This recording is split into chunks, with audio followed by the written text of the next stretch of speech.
2023 ya. Kalau ngomongin Palestina dijajah, udah dari 48 Indonesia baru merdeka beberapa tahun. Ya. Nah, Palestina ini kalau kita mau cinta sama Palestina, tentunya yang pertama adalah dengan mengenal Palestina.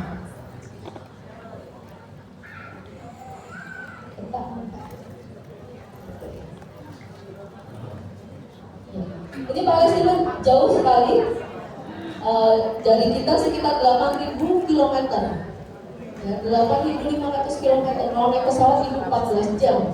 Tapi beratus-ratus tahun yang lalu, tahukah ibu bahwa ulama-ulama Palestina itu sudah datang ke Indonesia, naik kapal berbulan-bulan. Jadi nggak tahu bakal pulang atau enggak.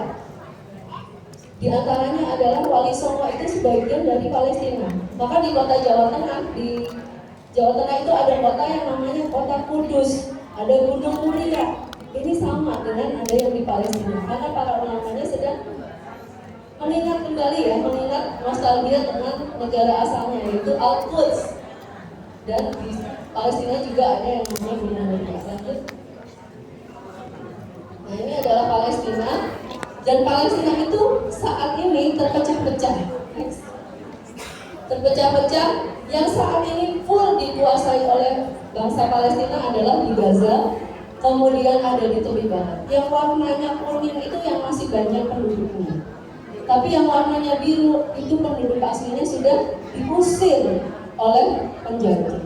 Mereka tadinya numpang, mereka tadinya cuma sedikit di Palestina, tetapi kemudian mereka datang menginvasi, ibaratnya menduduki rumah tuan rumahnya diusir.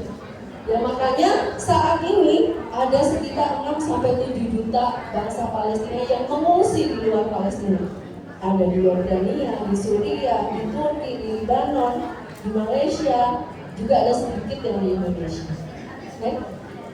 Nah, Allah Subhanahu wa Ta'ala juga mengabarkan kepada kita tentang pentingnya Palestina dalam sebuah surat, yaitu surat Al-Isra, di mana di ayat 1-nya Allah berfirman, Subhanalladzi asra bi 'abdihi lailan minal masjidil haram ilal masjidil aqsa alladzi barakna hawlahu linuriyahu min ayatina innahu was-sami'ul basir.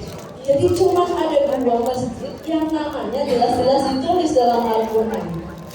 Dari ribuan jutaan masjid di seluruh dunia, hanya ada 2 yang namanya langsung diberi sama Allah dan tertulis dalam teks Al-Quran. Ini artinya 2 masjid ini adalah masjid yang sangat penting bagi kita semua. Ya, masjid yang letaknya pun kalau kita lihat dalam Al-Quran itu ada di tengah-tengah, Bu. Di juz ke-15. Al-Quran kan ada 30 juz ya. Di tengah-tengah. Berarti itu Allah seolah-olah ingin, ya, para ulama mengatakan seolah-olah ingin memberitahu kepada kita, Masjidil Haram dan Masjidil Aqsa ini adalah jantung hati kalian. Kalau 2 masjid ini padam, maka badannya juga mati. Jadi kita harus jaga 2 masjid ini tetap nyala, tetap hidup. Kalau Masjidil Haram, insya Allah ya, masih kondisinya baik. Masjidil Aqsa ini dari bawah, Bu, sudah digali terowongan sejak tahun 2006. Jadi di Masjidil Aqsa itu kelihatannya di atasnya baik-baik saja, tetapi di bawahnya sudah digali terowongan untuk membuat kuil Solomon, kuilnya bangsa Yahudi. Dan maket atau miniatur kuil Yahudi ini ada di, kalau kita ke Palestina, turun di Tel Aviv, di bandaranya itu paketnya dibuat sedemikian bagus sehingga semua orang tahu, oh kita mau bikin ini. Next. Ini adalah Masjidil Aqsa. Masjidil Aqsa bentuknya hampir seperti persegi panjang. Ya. Kenapa kita cinta Palestina? Karena di dalamnya ada Masjidil Aqsa. Tadi 1 masjid yang namanya ditulis dalam Al-Quran. Dan Masjidil Aqsa ini bukan hanya yang kubah kuning, bukan hanya yang kubah abu-abu atau hijau, tapi keseluruhannya seluas 14 hektar. Lanjut.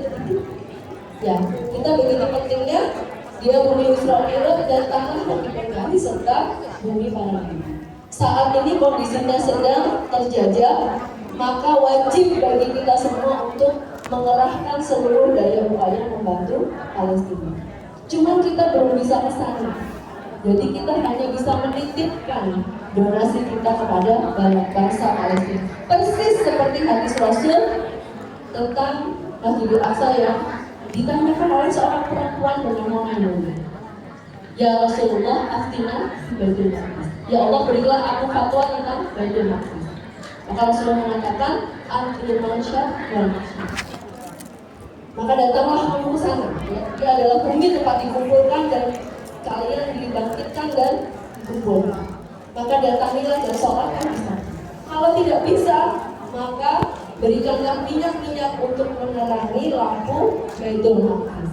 Nah, ini yang bisa kita lakukan. Seperti Maimunah tadi, kita perempuan mungkin hanya bisa mengeluarkan harta kita untuk bangsa Palestina dan juga kita menyebarluaskan informasi Palestina kepada orang-orang di sekeliling kita. Itu yang bisa saya sampaikan. Bila kita berdoa, Assalamualaikum warahmatullahi wabarakatuh.